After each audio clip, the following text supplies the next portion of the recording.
Hello, আজ আপনাদের সাথে আমি একটা অত্যন্ত গুরুত্বপূর্ণ বিষয়ে আলোচনা করতে যাচ্ছি। সেটা হলো বয়ঃসন্ধিকালীন মেয়েদের অনিয়মিত এবং অতিরিক্ত রক্তস্রাব এবং সাদাস্রাব।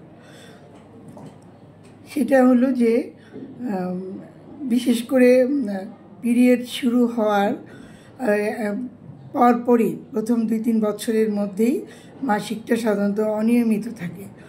কারণ এই সময়ে যে কারণে ঋতু, আমরা যেটা বলি যে ঋতু মানে হলো সাইক্লিক্যাল, হ্যাঁ, যেমন ষড়ঋতু 6 মাস 2 মাস অন্তর অন্তর আসে, সেরকম মেয়েদের শরীরেও প্রতি 1 মাস অন্তর অন্তর চন্দ্র মাস, যেমন 28 দিনে 1 মাস পর পর আর পূর্ণিমা অমাবস্যা হয়, সেরকমই মেয়েদেরও প্রতি মাসে মাসে মেনস্ট্রুয়েশন হয়।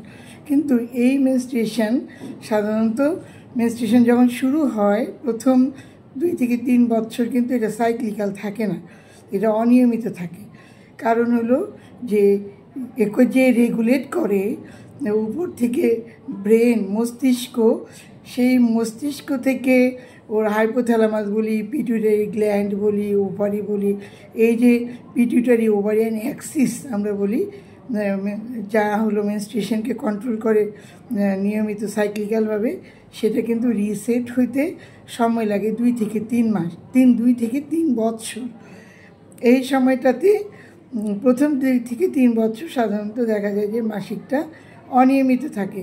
এমনকি দেখা যায় যে একবার পিরিয়ড 12 বছরের হলো, 1 বছরের মধ্যে আর একবারও হলো না, অর্থাৎ 6 মাসের মধ্যে হলো না।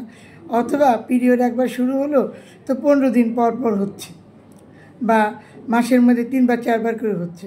অথবা 6 মাস পরে বা 3 মাস পরে স্টার্ট হলো, তারপরে দেখা যায় যে পিরিয়ড একদম একটানা 1 মাস 2 মাস ভরে চলতেই থাকে।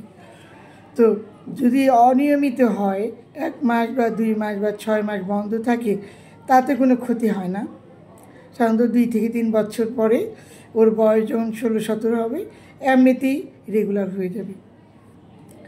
আর যদি তাই বলে যদি ব্লিডিং বেশি হয়, তাহলে কিন্তু আপনারা অবশ্যই গাইনোকোলজিস্টের সাথে যোগাযোগ করবেন। কারণ এতে মেয়েরা রক্ত শূন্য হয়ে যায়। একটা 12-13 বছরের মেয়ের ছোট্ট বাচ্চা স্কুলে যায়, এই বাচ্চাটার যদি 1 মাস ভরে রক্ত যায়, 15 দিন ভরে রক্ত যায়, অথবা 15 দিন পর পর ব্লিডিং হয়, এটা ওকে সামাল দেওয়াও কষ্ট, আর ও রক্ত শূন্যতা হয়ে যাবে, দুর্বল হয়ে যাবে। এবং এমনও হয় যে মায়েরা নিয়ে আসে তখন হিমোগ্লোবিন 6 লেভেলে আসে, 4 ব্যাগ 3 ব্যাগ আমরা হসপিটালে ভর্তি করে 3-4 ব্যাগ রক্ত দিতে হয়। কাজেই এটাকে আপনারা গুরুত্ব দিবেন যখন রক্ত বেশি যায়।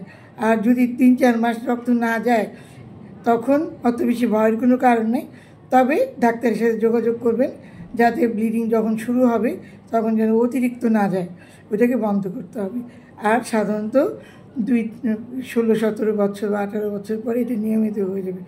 তবে এই সময়টাতে ওর ওয়েট ম্যানেজমেন্ট ঠিকমতো করতে হবে। ওয়েট যদি খুবই ওয়েট কম থাকে তাহলে ওয়েট বাড়াতে হবে।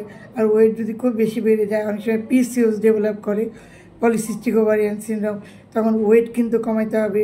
ওকে রেগুলার ডায়েট, ব্যালেন্স ডায়েট দিতে হবে, ফাস্ট ফুড খাওয়া যাবে না। তারপরে রেগুলার একটু এক্সারসাইজ করতে হবে, হ্যাঁ। আর ওর যেন অতিরিক্ত ওজন না বেড়ে যায়, অথবা ওজন যেন একেবারেই কম না থাকে, এই ওজনটা যেন নিয়মিত থাকে।